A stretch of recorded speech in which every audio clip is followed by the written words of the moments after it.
Yo, annyeonghaseyo. Finally, ito na nga yung araw na uuwi ako ng Pilipinas. At magche-check out na nga ako dito sa pinag-stayan ko. Medyo matagal nga din ako nag-stay dito, mga 3 days and 3 nights. Bilang EPS worker na end of contract at kailangan mag-full exit dito sa Korea, kailangan maaga talaga akong pumunta ng airport kasi madami akong aasikasuhin. At grabe nga, sobrang lakas ng ulan. Buti na nga lang at binigyan ako ng payong ng staff ng guest house na tinuluyan ko. At eto nga, inisa-isa kong andalhin dito sa bus stop tong mga gamit ko. Nabasa nga sila kasi sobrang lakas talaga ng ulan. Buti na nga lang sobrang bait nung ajushi na pinaghabilinan ko nung gamit ko. Siya muna kasi nagbantay nung maleta habang kinukuha ko yung ibang gamit ko mula sa guest house eh. Ewan ko, pero sobrang babait talaga sa akin ng mga tao ngayon this past few days talaga. At eto na nga, finally, nandito na nga kami sa Incheon International Airport. 1 hour away lang naman siya sa Seoul via bus kaya mabilis lang din yung biyahe.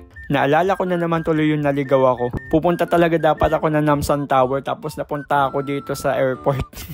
Pero ito finally totoo na talaga flight ko na. At una ko nga pinuntahan itong mga kiluhan ng bagahe. Hindi ko pa kasi na-check kung ilang kilo ba itong mga dala ko kasi. At sobrang galing ko nga magtansya kasi wala nga sumobra kahit 1 kilo. 23 kilos lang kasi ako sa check-in baggage tapos hand carry ko naman is 10 kilos. Nung wala na nga akong problema sa mga baggage ko, pumunta na nga ako dito sa may NPS para mag-asikaso ng mga benefits ko. Nandito nga lang yan sa may first floor. Madali lang naman siya hanapin kasi nasa letter A lang naman siya. Doon banda sa pinakadulo. Tapos katapat lang siya ng CU Convenience Store. Lunch break nga pala nila yan nung dumating ako.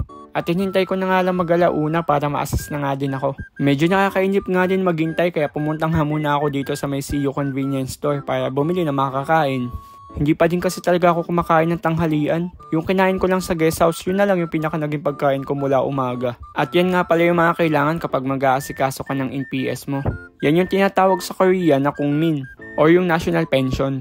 Nung makatapos nga ako nun, pinababa niya nga ako dito sa may basement 1. At dito nga ako pumunta sa may Woori Bank. Sobrang bilis talaga ng mga transaction dito sa Korea kahit usapang pera pa yan kahit gaano kalaki or kaliit talaga. Pagkatapos ko nga nun, bumalik nga ako dito sa 3rd floor. At yung papel nga na binigay sa akin doon is ipapasa ko lang dito. Nagulat nga din yung ibang Pinoy dyan kasi bakit daw ako inasikaso agad sila pinaghihintay.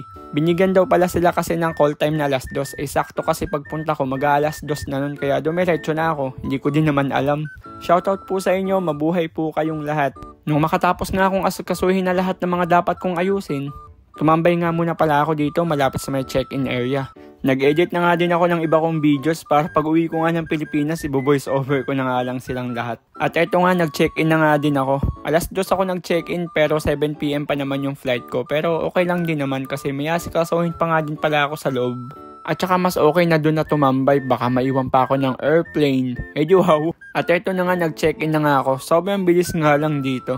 Tapos ito, binigay na nga din sa akin yung pinaka-boarding pass ko. Pagkatapos nga nun, medyo nagutom na nga ako kasi hindi pa ako nagtatanghalian. Kaya pumunta muna nga ako dito sa taas. Nandito kasi yung mga kainan nila. At pagdating ko nga, nag-order na nga din ako. Medyo nahirapan pa nga ako mamili kasi napakadami nung nasa menu nila. Pero tonkatsu na nga lang yung in-order ko. Gusto ko kasing kumain ng kanin. At napaka-solid nga nitong tonkatsu nila. Pero kapag kumakain talaga ako ng tonkatsu, yung meat lang talaga, hindi ko siya masyadong sinasawsaw sa sauce nila. Ang tapang kasi ng flavor nun. At nung makatapos nga ako kumain, pumasok na nga ako dito sa may boarding area. Naku, damang-damang ko na talaga na uuwi na ako ng Pilipinas. Siguradong hindi lang ako yung excited, pati yung mga naghihintay sa akin.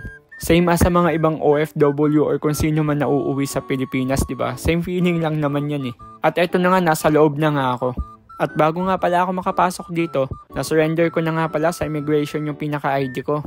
At ayun nga yung pinaka-registration ID namin dito na ginagamit sa Korea. At dito ko na nga din pala sa loob lahat na claim, lahat ng mga benefits ko. Kaya sobrang nakakatuwa at ilang oras na nga lang makakauwi na nga ako ng Pilipinas. At dito nga sa number 24 yung pinaka-gate area namin.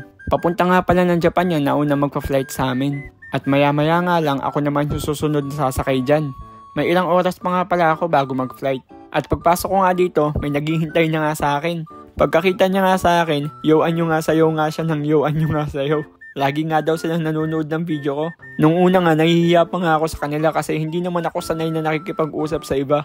Tahimik daw pala ako sa personal. Pero kalaunan din naman, naging palagay din naman yung loob ko sa kanila. Si Jarmel at saka si Jay nga pala yung mga kasama ko. At mga Ilocano nga pala yan silang dalawa. At finally, ito na nga, dumating na nga yung eroplano na sasakyan namin. Bago pa nga kami pumasok sa loob, nag-order nga muna ako na makakain kasi nagugutom na naman ako. Naku, paano na lang ako nito pagdating ko ng Pilipinas? At di nga lang din nagtagal, nagpapasok na nga din sila. Napakahaba ng pila. Paano ba namang hindi hahaba yung pila? Napakalaki ng eroplano na sasakyan namin. Asiana Airlines nga din yung sinakyan namin nung papunta pa nga lang kami dito sa Korea. At itong pauwi na nga kami, same lang din. Kaya sobrang nakakatuwa at parang deja vu talaga.